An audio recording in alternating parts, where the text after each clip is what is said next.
Good evening at 6 o'clock. Welcome to Wednesday's London Tonight. We have the latest from around the capital. Here's what's coming up between now and 6:30. It's sexy. It's saucy. No, not me. Well, yes, me. But also the incredible new burlesque show coming to London town.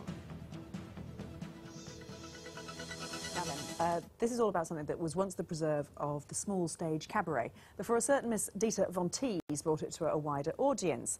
And now the world of the burlesque artist is to be given a major platform on the West End stage. Well, the new show promises to be both erotic and artistic, always a classic combination, and it's being choreographed. What, like salt and vinegar or ham and eggs? I mean, what? They've got to go together. Got to go together. It's being choreographed by creative dance talents behind Kylie and Michael Jackson. Another classic combination. Right, so 100 hopefuls showed up this morning in their stockings and their corsets at the audition today. It was all a bit saucy, it was all a bit risque. Clearly, it was a job for Glenn Goodman.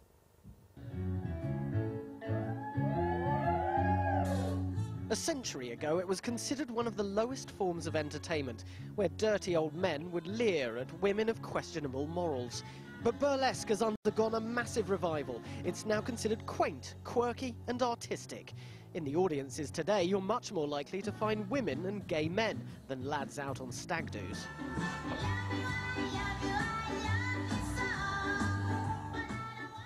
Dita Von Teese famously pioneered the burlesque revival in America, but in Britain a new star is emerging. Miss Polly Ray is coming to the West End with the all-new Hurly Burly show.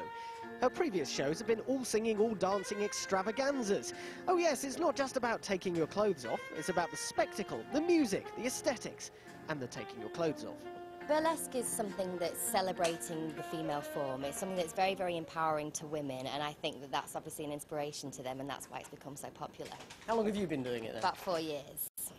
You like it? I absolutely love it. I mean, before I started, I had no idea about burlesque or anything at all, but I actually did a course in burlesque 4 years ago. On NVQ or what? Well, no, but I actually work with the London Academy of Burlesque, and they teach how to do burlesque. The London Academy of Exactly. Burlesque. There's an academy for everything Yeah, I these days, know. isn't there? The director of Polly's show was Kylie Minogue's creative director for 11 years. Both of us loved that look. I mean, a lot of the kind of the showgirl stuff that we've done with Kylie is burlesque, and a lot of the musical arrangements as well. We've been playing more and more with burlesque. But just generally, I think as a form, it's becoming more and more culturally popular.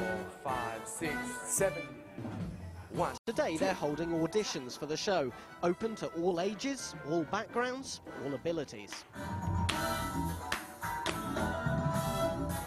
I love burlesque. I love the cheekiness of it, you know, but I do like the more classical look.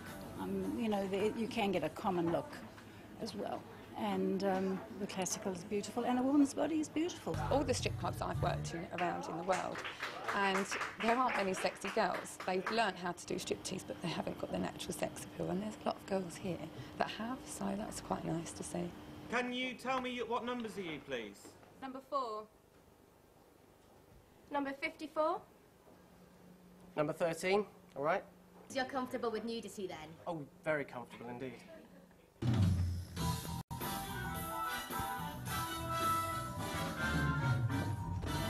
Inexplicably, I didn't make the final selection for the show at the Leicester Square Theatre, but you can catch the others strutting their stuff in February.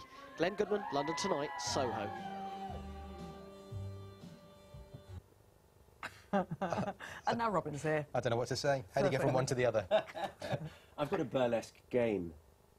Would you like to find out what your burlesque names would be? Oh, OK. Go on. You take the third letter of your first name and the third letter of your last name, and then you work from a menu of limited names. I've actually done the homework for you, so you don't even have to think, what a gift is that? Yeah, relief. The third letters of both of your first names, of course, is T. Yes. So your burlesque Christian name would be Perky. Your surname, Katie, because it's D, would be Topless, so you'd be Perky Topless. It's a dream, Matt, isn't it, name? Yes. You would be Perky Heartbreaker. Perky Heartbreaker. Which I think has a gravitas to it that Katie sadly lacks. And if you're at all interested, I can give you mine. I can give you mine, because my first burlesque name would be Fabulous. Yes, of course. Let down sadly by the surname, which in the burlesque realm of things is Poser. So Fabulous Poser. I dare say something's been levelled at me before now. segueing neatly onto the weather. I don't know where that leaves us, to be perfectly honest. But nothing very burlesque about the weather, I'm sorry to say. It's a bit wet and a bit windy. Here's the full picture.